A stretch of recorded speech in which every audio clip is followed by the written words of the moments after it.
Maria wiped the frost off the cracked windowpane as cold December air slipped into the tiny, dimly lit room she shared with her 3-year-old daughter, Lily.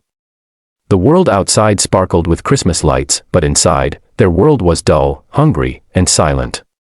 Maria, dressed in her faded maid's uniform, looked at her sleeping child and whispered, "Baby, forgive me, there's no Christmas for us this year." Her voice trembled as tears fell on Lily's worn blanket.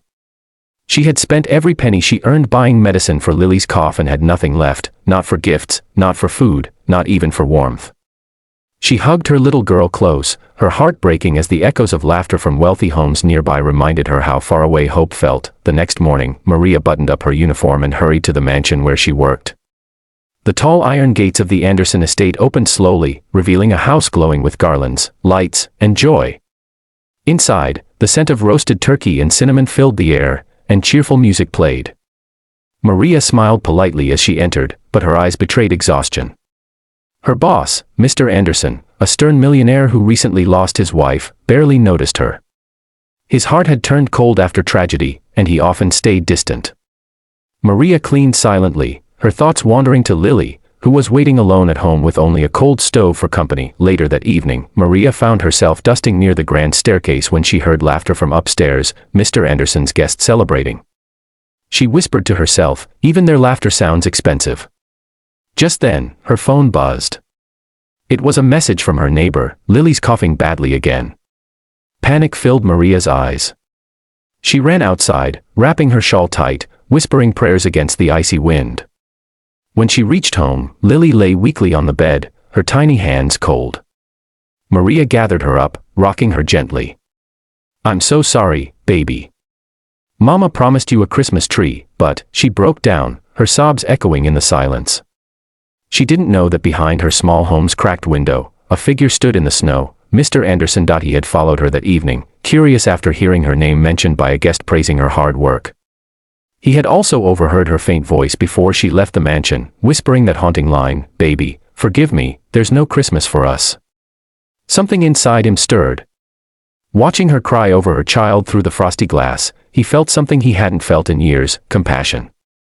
He turned away quietly and drove off, his mind heavy with guilt and memories of his own lost family. The next morning, Maria woke up to a knock at her door. She opened it cautiously and froze. Standing there was Mr. Anderson, his usual cold expression softened.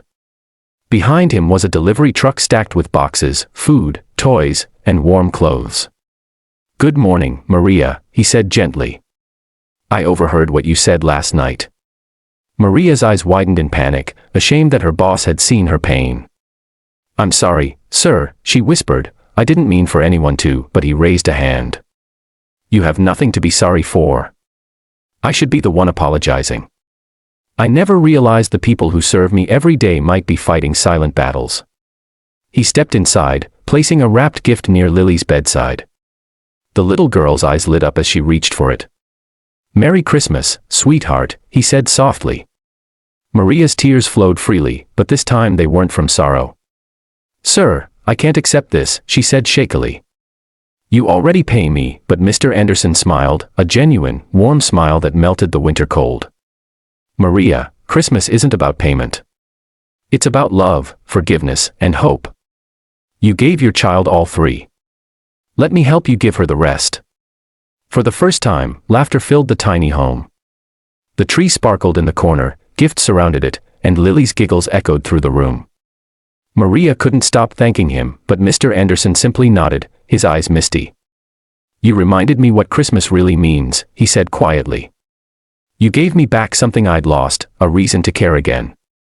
That night, as snow fell gently outside, Maria tucked Lily into bed, whispering, "See, baby. Miracles do happen." Lily smiled sleepily. "Mama, is it Christmas now?" Maria kissed her forehead. "Yes, my love. It's Christmas now." Meanwhile, Mr. Anderson sat alone in his car, looking back at the small house glowing with joy. He thought of his late wife, who always believed kindness could change lives. And tonight, he finally understood, giving from the heart brings warmth even the richest mansion cannot hold.